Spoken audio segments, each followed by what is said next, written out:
Hello everybody, welcome back.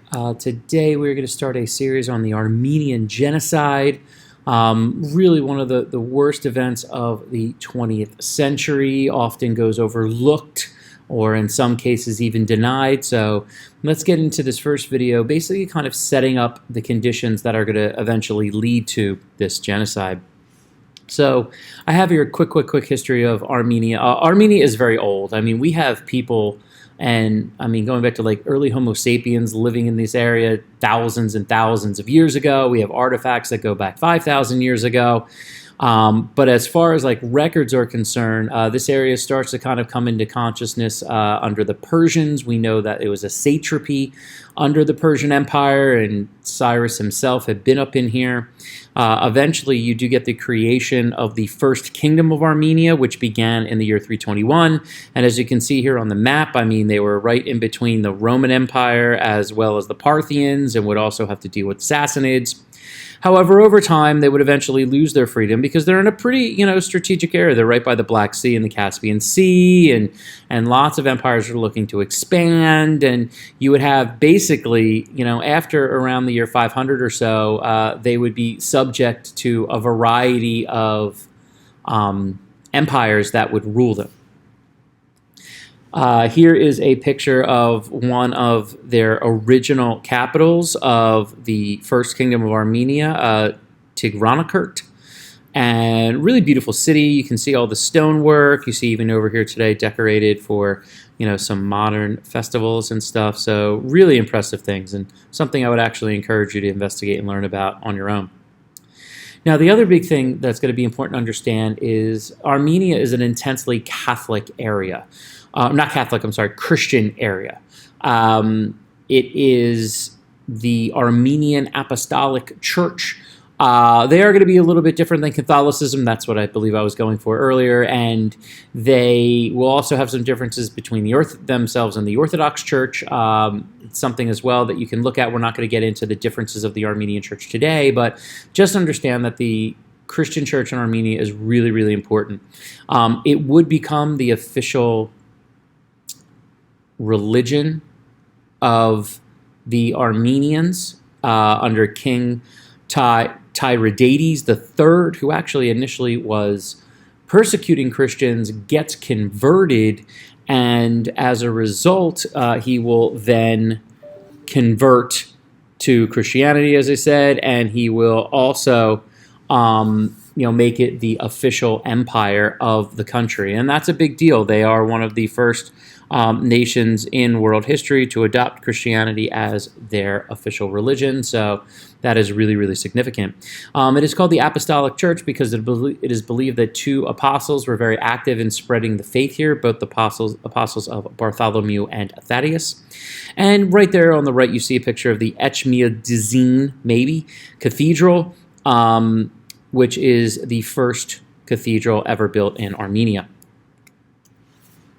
Now let's fast forward to what we're talking about here, and really under the Ottomans, who come to control this area in the 1500s, they struggle, okay? They don't have a lot of rights. They don't have a lot of opportunities. Also had to deal with occasional persecutions because they were Christian. And, it was definitely a real struggle. Starting in the mid to late 1800s, however, they do start to agitate for freedom. They are trying to gain more rights with really an ultimate goal of independence. In the late 19th century, waves of nationalism were sweeping all over Europe and even into Asia, and the Armenians were definitely part of that. And they wanted to have their own independent country.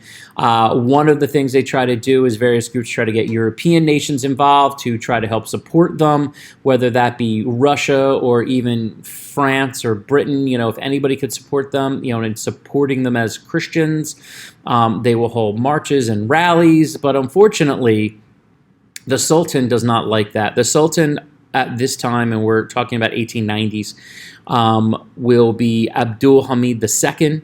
And in 1891, he forms a group called the Hamidiye, who are named after him. Once again, they're formed in 1891, and the Hamidiye basically outwardly were supposed to be securing their borders primarily against the Russians just to the north of them.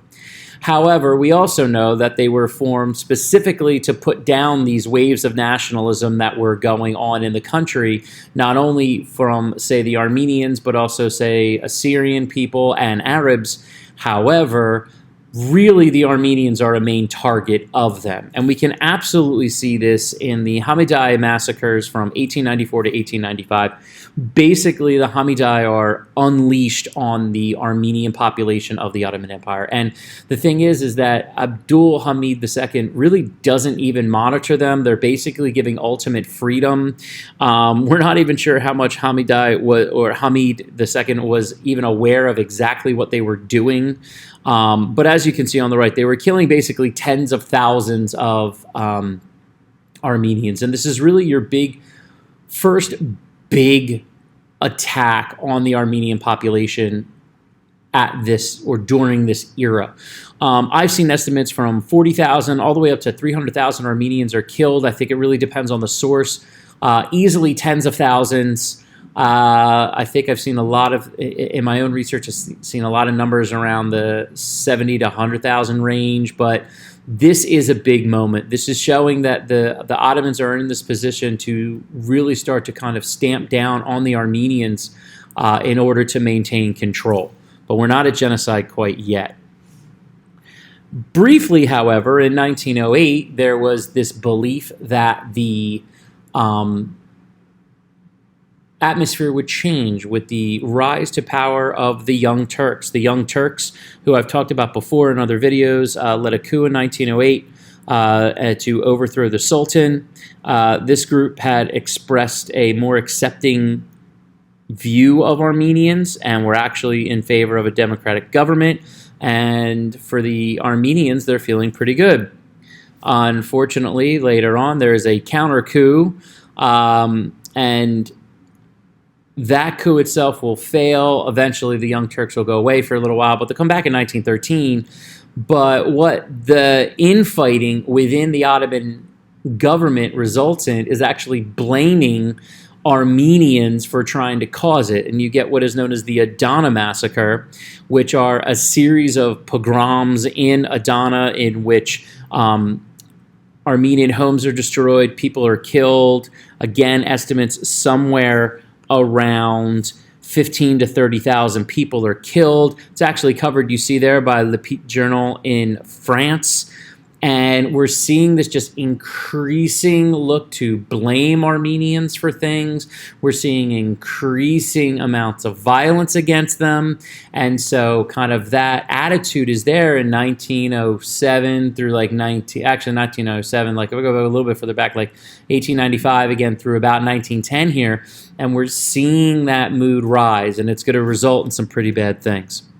All right, guys, so hopefully that gave you a good little basis for the background of this conflict, and then tomorrow we'll get into some ideas of how it actually gets started. All right, have a good day, guys. See you soon.